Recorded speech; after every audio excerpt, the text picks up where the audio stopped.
दोस्तों, रमजान के मुबारक महीने के साथ साथ गर्मी का मौसम भी तकरीबन शुरू हो चुका है। और गर्मी के साथ साथ गर्मियों के फलों का भी आगाज हो चुका है। और मौसम में गर्मा के फल मार्केट में आ चुके हैं, जिनमें से एक फल तरबूज भी है, जिसको हर कोई रमजान के महीने में इफ्तार के साथ खाना पसंद करता है। यानी मौसम में गर्मा के रमजान में लोग तरबूज को खाना पसंद करते हैं। आज हम आपको तरबूज के चंद ऐसे फायदों के बारे में बताने जा रहे हैं, जिनके बारे में आप शायद ही जानते होंगे। और साथ में हम आपको तरबूज के बारे में हमारे प्यारे आका हजरत मोहम्मद मुस्तफ़ा सल्लल्लाहु अलैहि वसल्लम का इरशाद भी बताएंगे कि आप सल्लल्लाहु अलैहि वसल्लम ने तरबूज के बारे में क्या फरमाया है, और क्या हमारे प्यारे नबी ने तरबूज खाया है या नहीं। लेकिन दोस्तों, वीडियो में आगे बढ़ने से पहले आपसे गुजारिश है, अगर आपने इस वीडियो को लाइक नहीं किया है तो इसे लाइक करें। अगर आपने अभी तक हमारे YouTube चैनल को सब्सक्राइब नहीं किया है, तो चैनल को सब्सक्राइब करके बेल आइकॉन भी दबा दें। तो चलिए शुरू करते हैं आज की इस वीडियो को। प्यारे दोस्तों, आपको ये बात बताते चलें कि तरबूज मिजाज के एतबार से ठंडा होता है। अल्लाह पाक ने हिफाजत के लिए इसके ऊपर का छिलका निहायत ही मोटा रखा है, ताकि ये फल मौसम की गर्मी से महफूज रहे। रेतीले इलाकों का तरबूज ज्यादा मीठा होता है। पके हुए तरबूज की पहचान ये है कि अगर इस फल पर हल्का सा हाथ मारा जाए, तो जवाब में अंदर से मध्यम से आवाज बाहर आती है। ये पके हुए तरबूज की निशानी है। दोस्तों, तरबूज को खाने का बेहतरीन तरीका ये है कि तरबूज को बाजार से हमेशा साबुत खरीद कर लाएं और ठंडा करके काट लें, और इस पर काला नमक छिड़क कर इस्तेमाल किया जाए। इससे ये जल्द हजम हो जाएगा और कोई नुकसान भी नहीं देगा। तरबूज खाना खाने के 2 घंटे के बाद खाएं, और खाने के बाद तकरीबन 2 घंटे तक पानी या कोई और चीज इस्तेमाल करने से बचें। दोस्तों, आप ये जानकर हैरान होंगे कि जिगर के मर्ज में तरबूज की अहमियत बहुत ज्यादा है। जिगर का ठीक तौर पर काम ना करना, जिगर का बढ़ जाना, जिगर में गर्मी का पैदा हो जाना, यरकान जैसे मूजी मर्ज में रंग का जर्द हो जाना, जिस्म का गर्म रहना और हाथ पांव में से गर्मी का सेक निकलना, इन तमाम अमराज में तरबूज के 250 ml जूस में 50 ml सिरका मिलाकर दिन में 2 से 3 मरतबा नोश करने से, यानी दिन में 2 से 3 मरतबा पीने से बहुत फायदा होता है। इसी तरह से जिन लोगों का खून गाढ़ा हो गया हो और वो ब्लड प्रेशर की शिकायत में मुब्तला हैं, तो उनके लिए तरबूज अपने मिजाज की वजह से बहुत फायदेमंद साबित होता है। तरबूज का इस्तेमाल खून की हिद्दत को खत्म करता है। दिल के तेज धड़कने, सर चकराने, बढ़े हुए ब्लड प्रेशर को नॉर्मल करने में बहुत फायदेमंद है। प्यारे दोस्तों, तरबूज पेशाब की जलन और रुकावट में भी बेहद मुफीद है। ये जिगर और मसाने की गर्मी को मुकम्मल तौर पर खत्म कर देता है। इसके अलावा गुर्दे और मसाने की पत्थरी को पेशाब के साथ खींचकर बाहर ले आता है। इसी तरह तरबूज अपनी ठंडक और मिजाज की वजह से गर्मी के बुखार में खास तौर से फायदा करता है। बुखार की वजह से होने वाली दिल की घबराहट, बेचैनी और जिस्म से गर्मी की हिद्दत को खत्म करता है। बुखार के अंदर तरबूज का जूस पिलाना बहुत फायदेमंद है, क्योंकि तरबूज के अंदर ग्लूकोज ठीक ठाक मिकदार में पाया जाता है। इसीलिए ये फौरी तौर पर जिस्म को तवानाई और ताकत बख्शता है, और प्यास की शिद्दत जो बुखार की वजह से होती है, उसे खत्म करता है। दोस्तों, आपने तरबूज के फायदे जान लिए कि ये किस तरह से मुख्तलिफ बीमारियों में फायदेमंद साबित हो सकता है। इसलिए आप अपनी इफ्तारी में तरबूज का इस्तेमाल कर सकते हैं, लेकिन ज्यादा इस्तेमाल करने से परहेज करें। दोस्तों, आप ये जानकर भी हैरान होंगे कि तरबूज के साथ साथ इसके बीज भी सेहत के लिए बहुत फायदेमंद होते हैं। डॉक्टर्स के मुताबिक इन बीजों में गिजाई अज्जा के साथ साथ मुख्तलिफ सेहत बख्श फायदे भी हैं। डॉक्टर्स के मुताबिक तरबूज के बीज प्रोटीन से मालामाल होते हैं। इसके बीजों में phosphorus, iron, potassium, sodium, copper, magnesium और जिंक शामिल होते हैं। इसलिए जब भी आप तरबूज खाएं, तो उसे बीजों सहित खाएं। इससे आपको प्रोटीन की बाफर मिकदार मिल सकती है। बहुत से लोग ऐसे होते हैं जो तरबूज को बिना बीजों के खाते हैं, तो हमें चाहिए कि हम तरबूज को बीजों समेत खाएं। प्यारे दोस्तों, जहां तक बात है हमारे प्यारे नबी हजरत मोहम्मद मुस्तफ़ा सल्लल्लाहु अलैहि वसल्लम ने तरबूज नोश फरमाया है या नहीं, तो हदीस पाक में ये बात मिलती है कि हमारे प्यारे नबी हुजूर पाक सल्लल्लाहु अलैहि वसल्लम ने तरबूज को खजूर के साथ तनावुल फरमाया है, और इसको खजूर के साथ मिलाकर खाने को पसंद फरमाया है। खजूर का मिजाज गर्म होता है और तरबूज का मिजाज ठंडा होता है। इस तरह से जिस्म में एहतिराल पैदा होता है। अब्बू दाऊद में है, हजरत आयशा सिद्दीका रजी अल्लाह ताला अन्हा से रिवायत है कि हमारे प्यारे नबी हुजूरे पाक सल्लल्लाहु अलैहि वसल्लम तरबूज और खजूर को मिलाकर खाते और फरमाते, हम इस खजूर की गर्मी को इस तरबूज की ठंडक के साथ, इस तरबूज की ठंडक को इस खजूर की गर्मी के साथ तोड़ते हैं। तो दोस्तों, अगर आप भी इफ्तारी में तरबूज खाते हैं तो इस सुन्नत पर जरूर अमल करें, यानी तरबूज को खजूर के साथ मिलाकर खाएं। इससे जिस्म को भी फायदा होगा और सुन्नत पर भी अमल हो जाएगा। प्यारे दोस्तों, हुजूर पाक सल्लल्लाहु अलैहि वसल्लम से कई तरह के फल खाना मनकूल है। हमारे प्यारे नबी हजरत मोहम्मद मुस्तफ़ा सल्लल्लाहु अलैहि वसल्लम को खजूर में अजवा खजूर बहुत पसंद थी। हजरत साद बिन वक्कास कहते हैं कि रसूल अल्लाह सल्लल्लाहु अलैहि वसल्लम ने इरशाद फरमाया, जो शख्स हर रोज सुबह के वक्त 7 अजवा खजूरें खा लिया करे तो उस दिन उसे जहर और जादू नुकसान नहीं पहुंचा सकेगा। हमारे प्यारे नबी हजरत मोहम्मद सल्लल्लाहु अलैहि वसल्लम से खजूर के साथ दूसरी चीजें मिलाकर खाना भी मरवी है, जैसे कि खजूर और मक्खन, खजूर और खरबूजा, खजूर और तरबूज, खजूर और ककड़ी। हुजूर सल्लल्लाहु अलैहि वसल्लम ने खजूर को बेहद पसंद फरमाया है। आप सल्लल्लाहु अलैहि वसल्लम इसी से रोजा इफ्तार करने को पसंद फरमाते। आप सल्लल्लाहु अलैहि वसल्लम ने इरशाद फरमाया, खजूर में हर बीमारी की शिफा है। दोस्तों, मुसलमान खजूर से रोजा इफ्तार करने को तरजीह देते हैं क्योंकि ये हमारे प्यारे नबी का पसंदीदा फल और सुन्नत है। खजूर रमजान में इस्तेमाल होने वाला सबसे पसंदीदा फल है और इसका इस्तेमाल रमजानुल मुबारक के महीने में कसरत से किया जाता है। आप सल्लल्लाहु अलैहि वसल्लम ने न सिर्फ इफ्तारी में बल्कि सेहरी में भी खजूर तनावुल फरमाई और फरमाया, मुसलमानों के लिए सेहरी का बेहतरीन खाना खजूर है। दोस्तों, अब हम आपको बताएंगे कि जो लोग रमजानुल मुबारक के महीने में सेहरी करके सो जाते हैं उनके साथ क्या होता है। यकीन मानिए दोस्तों, आप ये जानकर बहुत हैरान हो जाएंगे। तो चलिए जानते हैं कि उनके साथ क्या होता है। दोस्तों, रमजानुल मुबारक पूरी अजमतों और बरकतों के साथ चल रहा है और इस महीने में हमारी नौजवान नस्ल बरकत हासिल करने के बजाय इसका उल्टा इनकी ये आदत बन चुकी है कि वो सारी सारी रात जागते हैं। कोई क्रिकेट जैसे खेल में मसरूफ होता है तो कोई मोबाइल में मूवीज वगैरह देखने में मसरूफ होता है। और इसी तरह से जब सेहरी का वक्त हो जाता है तो ये लोग सेहरी करके रोजा रखते हैं और नमाज फज्र अदा करके सो जाते हैं। तो दोस्तों, जो लोग सेहरी के बाद सो जाते हैं वो हजरत अली रजी अल्लाह ताला अन्हु का ये बयान जरूर सुने।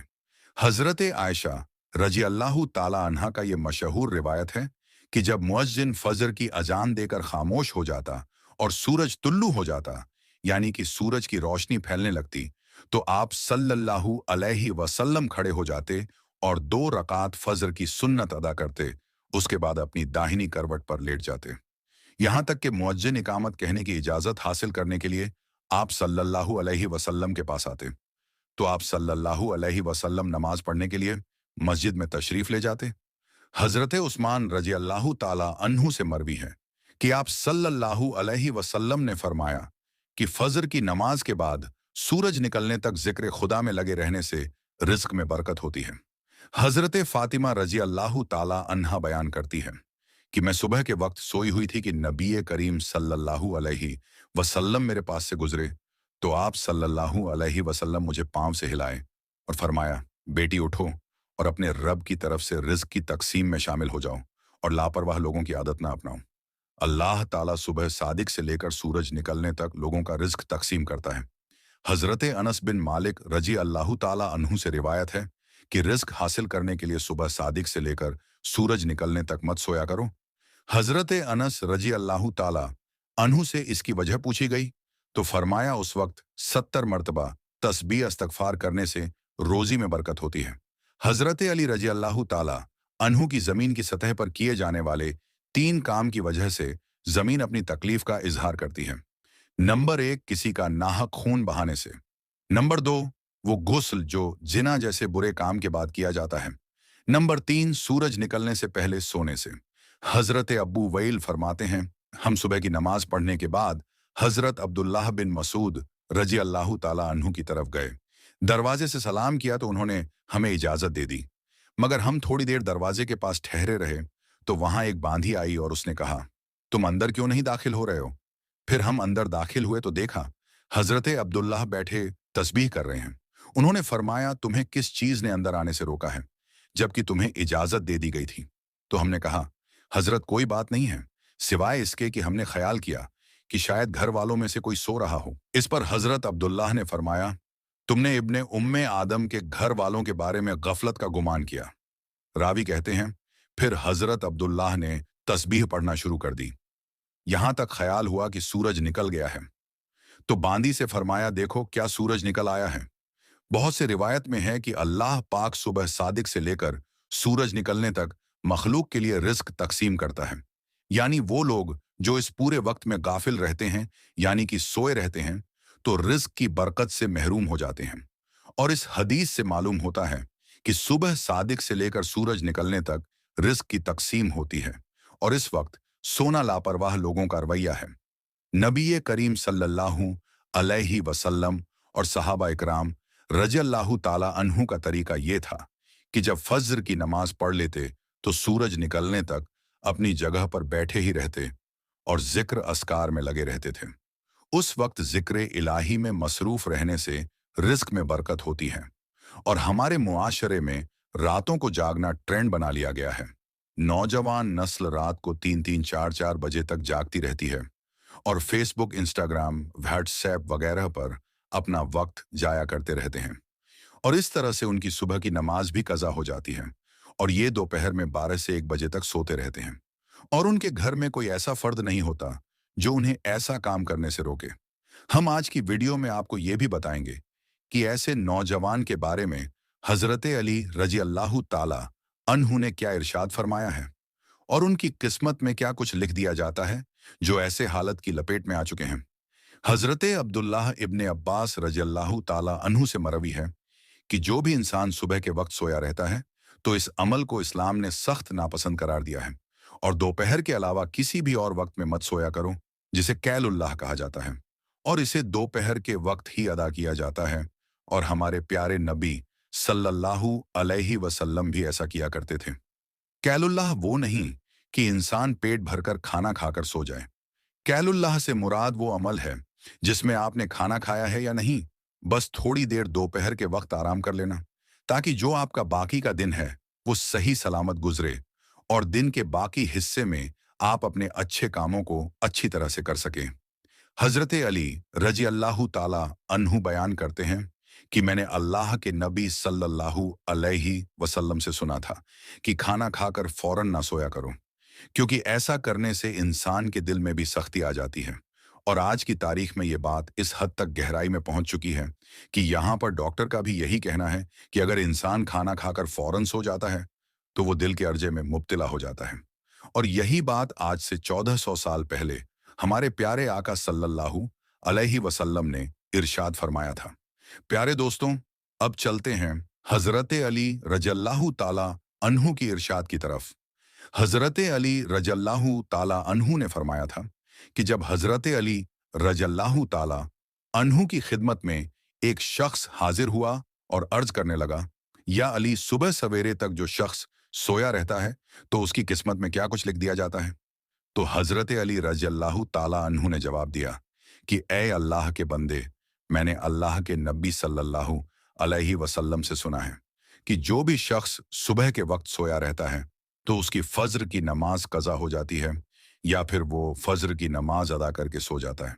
तो जब फरिश्ते आसमानों से उनके मुकद्दर का रिज्क लेकर जमीन की तरफ आते हैं और इंसानों में रिज्क बांटने लग जाते हैं, तो जब वो किसी इंसान को सोया हुआ देखते हैं तो उनके हिस्से का रिज्क फरिश्ते अपने साथ लेकर आसमानों की तरफ लौट जाते हैं। और जब वो नींद से बेदार होता है तो ऐसे लोग अपने रिज्क तंगी की शिकायत करते फिरते हैं। आपने अक्सर ऐसे लोगों को देखा होगा जो रिज्क तंगी की शिकायत करते हैं। तो जब आप उनसे ये पूछेंगे कि ये लोग सुबह कितने बजे उठते हैं तो उनका ज्यादातर जवाब यही होगा कि सुबह सवेरे तो हमारी आंखें नहीं खुलती हैं, हमसे सुबह उठा नहीं जाता है, हमें सुबह उठना बहुत मुश्किल लगता है। लिहाजा यही वजह है जिसकी वजह से ऐसे लोगों पर रिज्क तंग कर दिया जाता है और फिर वो अपनी तंगदस्ती और बेरोजगारी की शिकायत करते फिरते हैं। मेरी आप सबसे गुजारिश है कि सुबह सवेरे उठकर फज्र की नमाज अदा करें, कुरान पाक की तिलावत करें, फिर उसके बाद अपने दिन का आगाज करें। फिर आप देखेंगे कि आपका दिन कैसे सुकून के साथ गुजरेगा। आपके दिन में भी बरकत होगी और रिस्क में भी बरकत होगी। इसका उल्टा जो लोग 12 से 1 बजे तक सोकर उठते हैं, तो इनका ये हाल होता है कि जब वो अपने दिन का आगाज करते हैं, तो उन्हें अपने काम को ही करने में कुछ समझ नहीं आता। वो ये नहीं जान पाते कि उनका आज का दिन कैसा गुजरेगा। उनका दिन यूं ही पलक झपकते ही गुजर जाता है। और वो लोग जो सुबह जल्दी उठते हैं, वो अपने तमाम अच्छे काम को अच्छे से कर पाते हैं। उनके रिस्क में भी बरकत होती है और वो एक पुरसुकून और खुशहाल जिंदगी बसर करते हैं। उन्हें किसी बीमारी की शिकायत भी नहीं होती। ऐसे लोग हमेशा तंदुरुस्त रहते हैं। अगर एक रस्सी को दोनों तरफ से खींचा जाए तो रस्सी टूट जाएगी, और अगर एक तरफ से रस्सी को ढीला छोड़ दिया जाए तो रस्सी नहीं टूटेगी। नंबर 3, मुझसे राज की हर बातें करना, लेकिन लोगों के गिले शिकवे शिकायतें कभी नहीं करना। और नंबर 4, दिल एक है, या तो इसमें मोहब्बत रह सकती है या तो नफरत। एक वक्त में दोनों चीजें दिल में नहीं रह सकती। अगर जिंदगी में मेरी कभी कोई बात बुरी लगे तो उसे दिल में नहीं रखना। तो दोस्तों, अब हम आपको बताते हैं कि जिन घरों में रात के खाने के बर्तन नहीं धोए जाते, उन घरों में क्या होता है। इसके बारे में हजरत अली ने क्या फरमाया। एक बार हजरत अली के पास एक औरत हाजिर होकर कहने लगी कि या अली, आखिर मेरी कौन सी आदत है जिसकी वजह से मेरे घर में परेशानियां आती रहती हैं, खत्म ही नहीं होती। तो हजरत अली ने फरमाया, ए औरत, तेरी एक आदत ने तुझे परेशान करके रखा है। तो वो औरत कहने लगी, या अली, कौन सी आदत। तो हजरत अली ने फरमाया, तुम रात को सोने से पहले खाने के बर्तन ऐसे ही छोड़ देती हो। याद रखना, जो इंसान खाने के बर्तन साफ किए बगैर रात को ऐसे ही छोड़ देते हैं, तो शैतानी जिन्न मैले बर्तनों की महक को सूंघते हुए उस घर तक आ पहुंचते हैं, और यूं उस घर के लोग आपस में लड़ने झगड़ने लगते हैं, नफरत करते हैं, और घर का सुकून और बरकत खत्म हो जाती है। ऐ औरत, अपने रात के बर्तन खाने के बाद धो लिया करो। अल्लाह के कर्म से शैतानी जिन्न तुम्हारे घर से दूर रहेंगे, और यूं हर परेशानी तुम्हारी जिंदगी से खत्म हो जाएगी। तो दोस्तों, आज की इस वीडियो में बस इतना ही। हम मिलेंगे आपको अगली वीडियो में। तब तक के लिए अल्लाह हाफिज।